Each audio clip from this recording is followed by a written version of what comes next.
할렐루야. 여러분 반갑습니다. 지난 한 주간도 하나님의 은혜 가운데 건강하게 지내시고 오늘도 복된 주님의 날을 맞아서 정말 예배를 드리고 은혜 받게 됐습니다. 저는 오늘 여러분과 함께 교독한 본문 말씀을 가지고 다시 부흥하는 교회라는 제목으로 여러분과 함께 말씀을 나누고자 하는데요.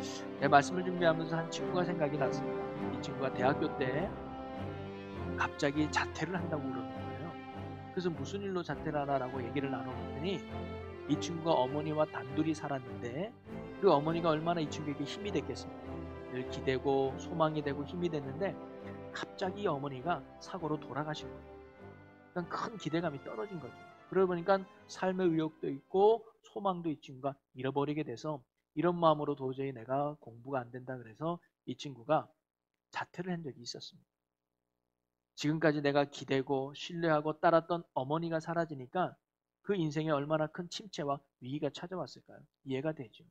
아마 여러분 중에서도 누군가를 막 기대하고 신뢰하고 따르다가 그 따르는 대상이 갑자기 사라지거나 떠나면 거기서 오는 영적인 공허와 침체 또 위기가 여러분 인생에도 아마 있을 겁니다.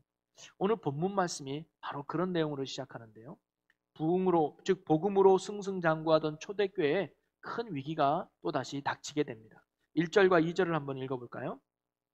그때에 헤롯 왕이 손을 들어 교회 중에서 몇 사람을 해하려 하여 요한의 형제 야고보를 칼로 죽이니라고 나오거든요. 유대를 다스리던 헤롯 왕이 있었습니다. 이건 예수님 당시의 헤롯 왕은 아니고 이제 그의 손자인 헤롯 아그리빠가 다스리는 그 시기였는데 이 헤롯 왕은요 유대 땅에서 유대인들에게 관심을 살려고 많은 노력을 했습니다. 그래야 자기가 유대 땅을 잘 다스리니까 유대 땅은 그래도 유대인들 중심 아닙니까? 그래서 유대인들과의 좋은 관계가 굉장히 중요했어요. 그래서 이 헤롯 왕은 특별히 유대인들의 관심과 환심을 사기 위해서 가만히 보니까 유대인들이 예수 믿는 사람을 정말 싫어하거든요. 그래서 이거 잘 됐다면서 예수 믿는 사람 몇 명을 잡아다가 죽입니다. 그 죽인 가운데 바로 야고보라고 하는 초대교회 지도자가 있었던 거예요. 여러분 초대교회 최초의 평신도 순교자가 스데반이었다면 초대교회 최초의 지도자 순교자가 바로 이 야고보였습니다. 그런데 3절에 보니까 이 야고보의 죽음을 유대인들이 너무 기뻐하는 거예요. 그걸 보니까 헤롯이 더 욕심이 생겼어요. 그래서 그 당시 초대교회 최고의 지도자과라는 베드로를 죽이면 유대인들이 나를 더 좋아하고 기뻐하겠구나 해서 베드로를 잡아버려요. 명분이야 만들면 있는 거 아니겠어요? 그래서 베드로를 잡아가지고 바로 처형을 하지 않고 왜냐하면 명절 기간이라 유월절이 끝나는 대로 베드로를 처형하려고 옥에 가둡니다. 그것도 4명의 군인이 지키는 큰 쇠사슬을 묶어서 절대 도망갈 수 없도록 옥에 가둬버리죠. 이 사실이 초대교회 성도들에게는 엄청난 위기로 다가왔던 거죠. 야고보의 순교도 적지 않은 충격과 아픔이었는데 초대교회 최고의 지도자였던 베드로마저 붙잡히게 돼도 그도 언제 죽을 줄 모르는 상황에 놓여 있으니 초대교회 성도들한테는 굉장히 큰 침체고 굉장히 큰 위기가 찾아왔던 거죠. 어떻게 보면 큰 침체에 빠지는 것처럼 우리가 보여질 수도 있었는데요. 그 상황을 보니까 전혀 그렇게 흘러가지 않았던 것. 베드로가 이렇게 붙잡혀서 언제 죽을 줄 모르는 상황에 놓여 있으면 성도들도 뿔뿔이 흩어지거나 뭔가 침체가 일껴서 복음이 점점 약해질 것 같은데 성경을 읽으면 전혀 그런 흐름이 아니더라는 거죠. 옥에 갇혔던 베드로는 천사의 도움으로 오히려 무사히 탈출하게 됐습니다. 예루살렘 교회를 포함한 안디옥 교회는 오히려 이번 일로 새로운 힘을 얻고 더욱 부흥하는 계기가 돼버려요. 바로 이 위기 가운데서도 복음을 더욱 확장하는 은혜의 모습을 초대교회 안에서 볼 수가 있습니다. 그렇다면 초대교회는 어떻게 이러한 위기 속에서도 침체되지 않고 쇠퇴하지 아니하며 더욱 부흥하고 복음을 확장할 수 있었을까요? 그 이유를 깨닫는 건 오늘날 살아가는 우리에게도 굉장히 중요한 말씀이 된다고 생각합니다. 왜냐하면 오늘날 우리도 보면 많은 위기 속에 살아가지 않습니까? 개인적인 위기도 있지만 교회의 위기도 있죠. 특별히 이번에 2년 전에 있던 이 코로나 팬데믹 상황으로 인해서 많은 교인들이 힘들어하는 게 사실이죠. 조사해 보니까 2년 안에 문 닫은 교회만 10,000교회가 된다는 보고도 있습니다. 저희 교회야 그래도 교인들이 좀 되니까 으쌰으쌰 힘을 낼 수 있지만 시골 교회나 또는 삼각교회나 몇 명 안 되는 교회들은요 문 닫는 교회가 너무 많다는 거예요. 또 잘못된 기독교에 대한 오해 때문에 얼마나 예수 믿는 것이 손가락질 당하고 핍박을 받습니까? 전도에 전도 못 보내는 그런 참으로 부흥하기는 힘든, 예수 믿기 힘든, 어찌 보면 교회의 위기가 오늘날 이 상황이 아닐까 생각이 들어요. 자, 그런데 오늘 말씀을 통해서 깨달을 수 있는 것은 뭐냐면 바로 이러한 초대교회도 이런 위기 가운데 침체되지 않고 쇠퇴하지 아니하고 다시 부흥할 수 있었다는 것은 오늘도 마찬가지 아닐까요? 오늘도 우리가 여러 가지 위기와 어려운 상황에 놓여 있다 할지라도 우리는 침체되지 아니하고 쇠퇴하지 아니하고 다시 부흥할 수 있다는 사실을 오늘 말씀이 우리에게 보여준다는 말씀입니다. 왜냐? 여전히 하나님은 살아계시고 여전히 복음은 능력이 있고 여전히 부흥하는 게 하나님의 뜻이기 때문입니다. 자, 그렇다면 이 초대교회가 이러한 위기 속에서도 침체되지 않고 무너지지 않고 다시 부흥하며 일어설 수 있었던 이유가 무엇이었을까요? 저희는 오늘 이 본문에서 세 가지를 찾아서 함께 나눠보려고 합니다. 그것이 오늘날 우리가 다시 부흥할 수 있는 좋은 비결이고 원리가 되기도 하겠죠. 그 첫 번째는 뭐냐면 바로 이 위기 속에 성도들은 함께 모여 힘써 기도했기 때문입니다. 자, 헤롯 왕은 야고보를 죽이고 나아가 베드로까지 죽이려고 그를 감옥에 가두었지요. 헤롯은 아예 예루살렘 지도부를 무너뜨려서 교회를 붕괴시킬 작정이었는지도 모르겠습니다. 그러니 이것은 교회에 얼마나 큰 위기가 찾아왔겠습니까?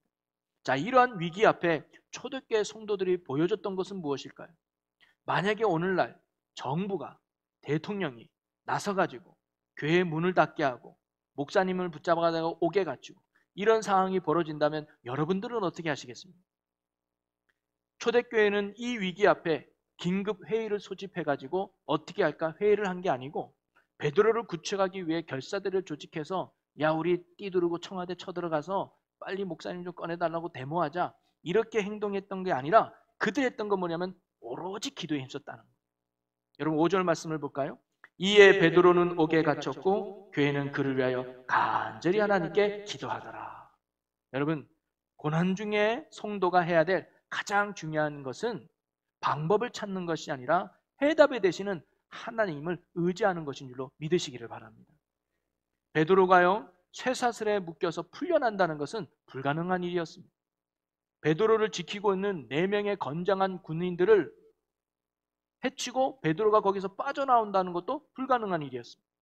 베드로가 특별히 굳게 닫힌 옥의 철문을 뚫고 나온다는 것은 더더욱 불가능한 일이었습니다.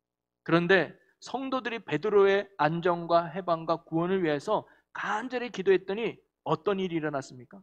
풀리지 않을 것 같은 쇠사슬이 풀려버리게 되고 피할 수 없을 것 같았던 4명의 군인들의 눈을 다 피하게 되고 절대로 열리지 않을 것 같았던 옥의 문이 열리게 되지 않았습니까?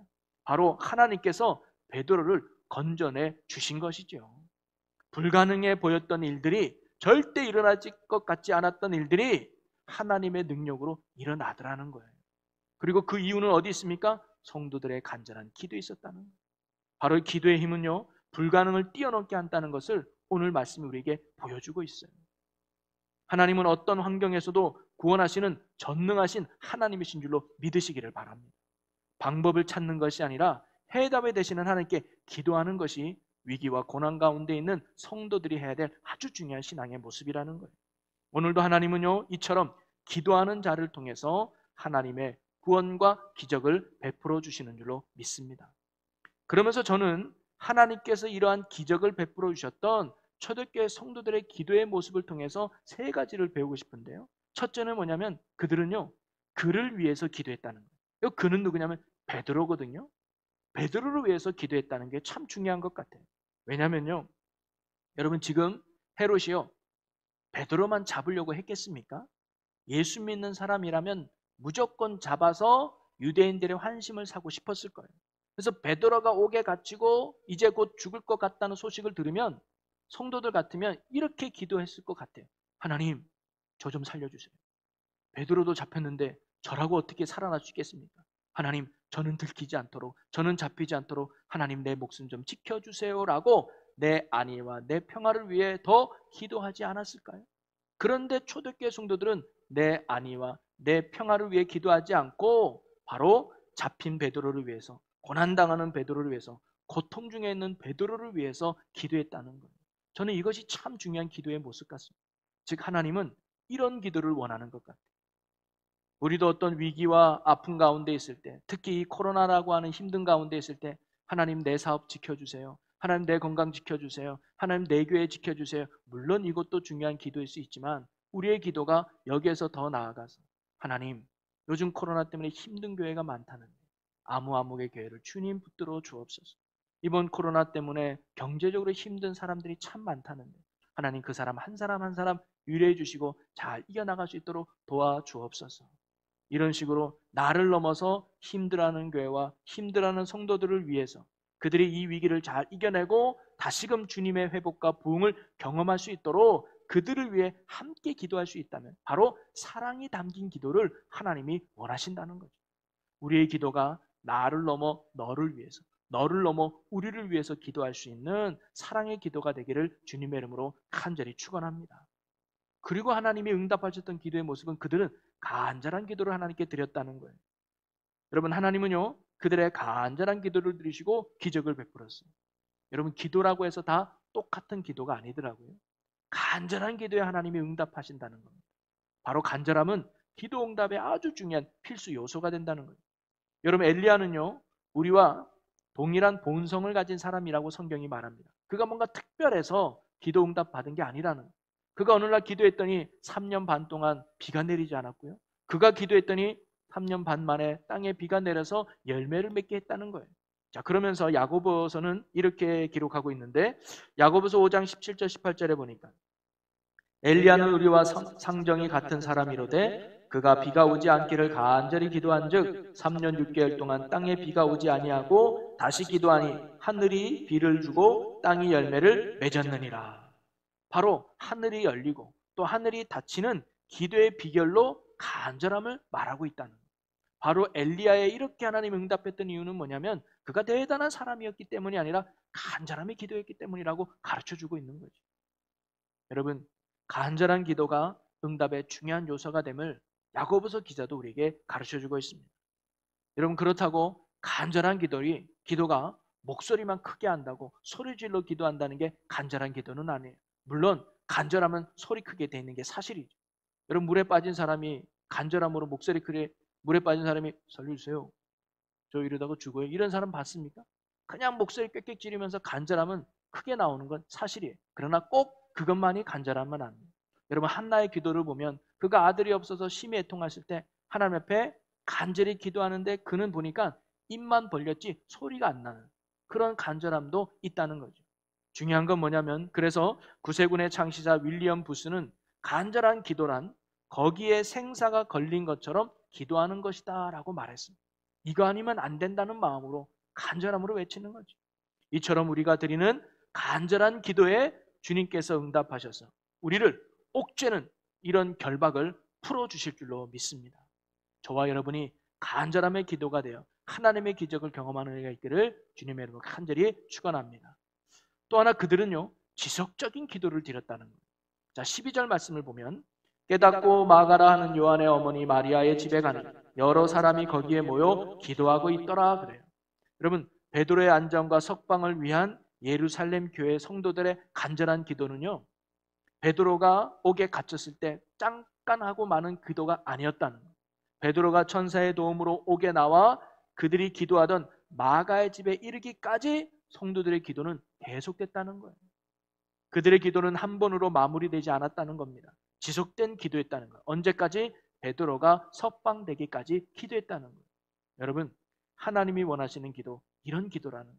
사실 보면 베드로를 감옥에서 이끌어낸 건 천사였지만 그 천사를 움직인 것은 바로 교회의 간절하고도 지속적인 기도였다는 겁니다. 여러분, 우리의 기도가 이런 지속적이고 하나님이 응답하실 때까지 기도하는 기도가 되기를 주님의 이름으로 간절히 소망합니다. 그럼 우리의 기도는 언제까지 지속해야 될까요? 우리가 기도할 때 하나님이 우리의 마음에 부담을 거두시고 그 마음에 당신이 주시는 평안으로 채울 때가 있어요. 그래서 하나님의 평강이 우리의 마음을 지킬 때가 있어요. 때때로 우리 마음에 남아있는 부담이 계속해서 생긴다면 그것은 계속 기도하라는 하나님의 사인일 수 있다는 거예요.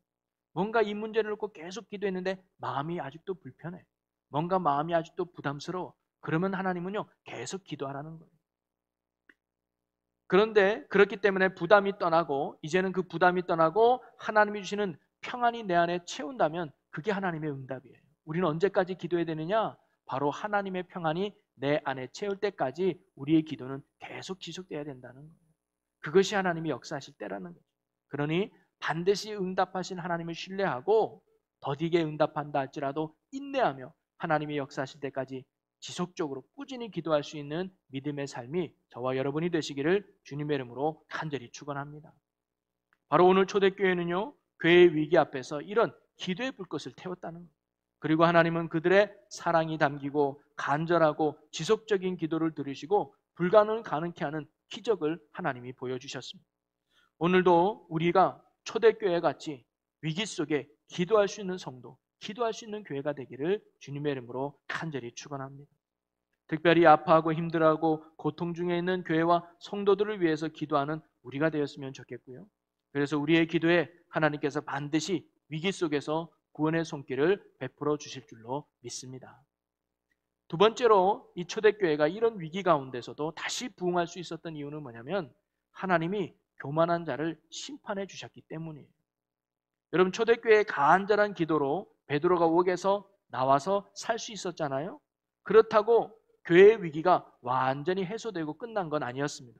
왜냐하면 아직도 유대인의 환심을 사기 위해 교회 지도자를 죽이고 교회를 핍박하는 헤롯이 여전히 버젓하게 살아있었기 때문이죠. 그가 살아있는 한 초대교회를 향한 핍박은 멈추지 않을 것이고 위기는 계속될 게 뻔했던 겁니다. 자, 여기에 하나님의 놀라운 간섭이 있습니다. 자, 23절을 보겠습니다. 헤롯이 영광을 하나님께로 돌리지 아니하므로 주의 사자가 곧 친히 벌레에게 먹혀 죽으니라. 즉 헤롯이 주의 사자에 의해서 죽임을 당하게 된 거예요. 자, 죽은 과정을 20절에서 23절까지를 보면 어떤 이유인지는 모르지만 헤롯이 두로와 시론 사람들에게 굉장히 화가 났던 것 같아요. 뭐 무역 때문에 화가 났는지는 모르지만 굉장히 화가 났는데 사실 그 당시 두로와 시론 사람들은 대부분의 식량을 유대 땅에서 가져가야 했습니다. 그러니까 헤롯 왕과는 무지 좋은 관계를 맺어야 되는 거예요. 그런데 헤롯이 자기들한테 이렇게 화가 나 있으니까 어떻게든 헤롯의 마음을 풀어주고 싶었던 거예요. 그래서 헤롯을 위해서 좋은 만찬 자리를 마련하게 됩니다. 왕이 오셔서 우리가 베푼 연회를 참여하셔서 마음껏 드시라고요. 그래서 헤롯이 거기에 참여해서 그 교회에 모인 백성과 사람들에게 연설을 하게 됩니다. 그랬더니 그 연설을 듣고 아부하기 시작합니다. 어머 어쩜 이렇게 연설이 멋있을 수가 있습니까? 이거는 사람의 소리가 아니고 신의 소리입니다라고 오히려 헤롯을 신처럼 떠받드는 그런 말을 하게 돼요. 자, 그때 이 헤롯은 유대인의 왕으로서 모든 영광을 하나님께 돌려드려야 했는데 그럼에도 불구하고 이 헤롯 왕은 그 영광을 자신에게 돌리는 교만하게 빠지게 되죠. 그 결과 하나님의 심판을 받아 비참한 최후를 바로 이 헤롯이 맞이하게 됩니다. 그래서 헤롯의 직접적인 죽음의 원인은 영광을 하나님께 돌리지 않은 교만함 때문이라고 보여지지만 그 내면에는 교회 입장에서 볼 때는 박해자에 대한 하나님의 심판 그리고 궁극적으로 교회의 승리를 안겨준 하나님의 역사였다는 거예요. 즉 교회의 방해, 교회의 장애가 되는 것들을 하나님이 정리시켜줬던 겁니다. 교회를 박해하고 복음의 진보를 가로막던 악의 세력이 하나님의 징계로 심판을 당하자 이제 그동안 위축되어 있던 교회가 힘을 얻게 되는 겁니다. 그리고 막혔던 복음의 영향력이 다시 새롭게 힘을 얻어서 더욱더 퍼져가게 되었던 것이죠. 여러분, 우리는 때론 악이 번성하는 것을 보면 크게 낙심하게 되죠. 예수 믿는 사람을 핍박하는 사람이, 교회 다니는 것을 방해하는 사람이, 신앙생활 안에 어려움을 주는 사람들이 훨씬 더 잘 살고 잘 되는 것을 보면 야, 이거 참 너무 속상하다라고 낙심될 때도 있을 겁니다. 하지만 하나님은 결코 악이 의의 질서를 무너뜨리지 못하게 하십니다. 악이 주의 백성을 파괴하지 못하게 한다는 거죠. 반드시 하나님은 악을 물리치시고 주님의 의를 굳게 세워가시는 분입니다. 그래서 우리로 하여금 주님의 백성으로 온전하게 살아가도록 만드시고 이끄시는 분이 바로 하나님이라는 거죠. 여러분 다윗도 보면요, 자신을 괴롭혔던 그 사울을 하나님이 정리시켜줘요. 다니엘도 자기를 고소해서 사자밥이 되게 했던 그 신하들을 하나님이 정리시켜줘요. 그리고 그들보다 우뚝 세워지는 결과를 누리게 하지 않습니까? 그런데 중요한 건 뭐냐면 다윗과 다니엘은요, 자신을 대적하는 그 무리들과 직접 싸우지 않았다는 거예요. 하나님께 맡기고 자기가 이것은 오로지 하나님 편에 서 있는 믿음의 길을 신실하게 걸어갔던 것이 이 두 사람의 특징입니다. 나를 대적한다고, 나를 방해한다고, 나를 악하게 한다고 똑같이 칼을 들고 대적한 게 아니라 나는 하나님 편에 서 있을 거야. 나는 하나님 안에만 머물 거야. 그러면 하나님이 하나님 때에 정리해 준다는 걸 믿었던 거죠. 바로 오늘 초대교회도 마찬가지입니다. 베드로도 잡아가고 우리도 어떻게 할지 모르는 그 헤롯왕, 어떻게 하면 저 헤롯왕을 막을까라고 방법이나 술수를 쓴 게 아니라 그들은 기도한 거예요. 그리고 하나님의 편에 서서 우리가 해야 될 것이 뭔가 하면서 말씀과 기도로 무장하며 믿음 생활에 최선을 다했던 것이 바로 초대교회 성도들의 모습이었고, 이 모습 가운데 하나님의 때가 되니까 헤롯을 정리시켜줬단 말이죠. 여러분, 혹시 여러분도 신앙의 길을 걸어가 방해를 하고 믿음 생활을 괴롭히고 또 핍박하며 여러분을 넘어뜨리려고 하는 오늘날 헤롯과 같은 사람들이 혹시 있습니까? 또는 헤롯과 같은 상황이나 환경에 놓여 있습니까? 그렇다고 우리가 그 헤롯과 맞대응해서 싸울 필요 없습니다. 하나님께 맡기시기를 바랍니다. 그리고 우리는 더욱 주님께 집중해야 됩니다. 더욱 주님께 붙어 있고 주님 편에 서려고 하는 신앙의 노력이 더 필요한 겁니다. 그러면 하나님께서 반드시 때가 되면 그 모든 악의 손길을 정리해 주시고 진정한 승리를 우리의 삶에 누리게 하실 줄로 믿습니다. 이 코로나도 그런 것 같아요. 이 코로나 때문에 이래서 못해 저래서 못해 핑계거리가 아니라 그럼에도 불구하고 우리는 예배의 삶을 살아가야 되고 기도의 삶을 살아가야 되고 말씀의 순종의 삶을 살아가야 해요. 전에 하던 대로 하는 거예요. 하나님 편에 더욱 서려고 노력한다면 하나님의 때에 이거 다 걷어가시고 하나님은 우리를 의로운 자리로 굳게 세워주실 줄로 믿습니다. 그런 승리가 초대교회를 더욱 부흥하게 하셨다는 거예요. 그리고 마지막 세 번째는 뭐냐면 하나님이 말씀을 흥하게 하셨기 때문입니다. 자, 24절에 보니까 하나님의 말씀은 흥왕하여 더하더라 라고 나와요. 하나님의 백성을 핍박하고 복음의 진보를 가로막힌 헤롯이 주의 사자에 의해서 죽임을 당했죠. 복음의 장애물을 하나님께서 능히 제거해 주신 겁니다. 자, 그러나 하나님의 역사는 여기서 그치지 않았습니다. 바로 하나님의 말씀이 점점 흥왕했다는 것. 흥왕은 뭐냐면 번창하고 왕성해 갔다는 거죠. 여러분, 교회의 부흥은 한마디로 말씀의 부흥인 줄로 믿습니다. 하나님은 하나님의 말씀으로 영적으로 죽은 자들을 살려주십니다. 죄인이 거듭나는 것은 살아있고 항상 있는 하나님의 말씀으로만 가능한 거거든요. 베드로전서 1장 23절에 이렇게 말해줍니다. 너희가 거듭난 것은 썩어질 씨로 된 것이 아니요 썩지 아니할 씨로 된 것이니 살아있고 항상 있는 하나님의 말씀으로 되었느니라. 말씀으로 우리가 거듭나고 말씀으로 변화돼요. 여러분, 하나님이 세상을 창조하실 때도 말씀으로 새로운 걸 만드셨고요, 예수님도 어떤 병자들 살리든 그 병자를 향한 말씀으로 치료하셨다는 거예요. 성도가 죄를 짓고 그 영혼이 침체되었을 때 하나님은 당신의 자녀들의 오염된 영혼을 말씀으로 거룩하게 회복시켜 주시는 겁니다. 그래서 예수님도 제자들에게 진리로 거룩하게 해달라고 하나님께 기도했던 거거든요. 우리가 영적으로 깊은 침체에 빠져 있을 때 하나님은 당신의 말씀을 우리에게 보내주십니다. 그리고 그 말씀으로 우리의 상한 심령을 일으켜 세워주시는 거예요. 그래서 시편 기자는 이렇게 고백하고 있습니다. 그가 그의 말씀을 보내어 그들을 고치시고 위험한 지경에서 건지시는도다. 하나님은 지친 영혼에게, 상처받은 영혼에게, 아파하는 영혼에게 말씀을 보내주신다는 거예요. 그러면 그 말씀이 나를 살리고 나를 고치고 그리고 나를 위험에서 건져내신다는 거예요. 그래서 시편 기자는 또 말하기를 하나님의 말씀은 우리의 발의 등이요 내 길의 빛이라고 고백하고 있습니다. 이렇듯 하나님은요, 우리의 영혼을 멸함에서 천국까지 하나님의 말씀으로 온갖 위험에서 우리를 보호하시고요, 우리의 영적 피로를 말씀으로 채워주시고 우리를 가장 선한 길로 말씀을 통해 인도해 주신다는 사실입니다. 그뿐 아니라 그리스도의 몸인 교회를 침체된 상태에서 바로 하나님의 말씀으로 우리를 소성시켜 주신다. 시편 19편 7절에 보니까 여호와의 율법은 완전하여 영혼을 소성시키며 여호와의 증거는 확실하여 우둔한 자를 지혜롭게 하며 영혼을 소성시킨다. 이 소성이라는 게 생기를 준다는 거거든요. 바로 하나님의 말씀이 들어갈 때 우리가 생명력을 얻고 힘차게 전진할 수 있다는 거예요. 초대교회가 그런 위기 가운데 있었지만 말씀이 다시 들어가니까, 말씀이 다시 흥황하니까 초대교회 성도들이 다시금 일어나서 부흥하며 전도하며 복음의 열매를 맺을 수 있었던 거죠. 여러분, 이처럼 하나님의 말씀이 왕성케 하심으로 위기에 빠졌던 초대교회를 다시금 부흥시키고 살려내셨다면 오늘 우리도 말씀을 통해서 우리의 영혼이, 우리의 교회가 더욱 새로워지지 않겠습니까? 우리가 날마다 새로워지고 교회가 각성하는 유일한 비결의 힘은 바로 하나님의 말씀에 있는 줄로 믿습니다. 그러기에 이 위기 속에 우리는 더욱 말씀을 바라보고 말씀에 귀 기울이고 말씀을 붙들어야 돼요.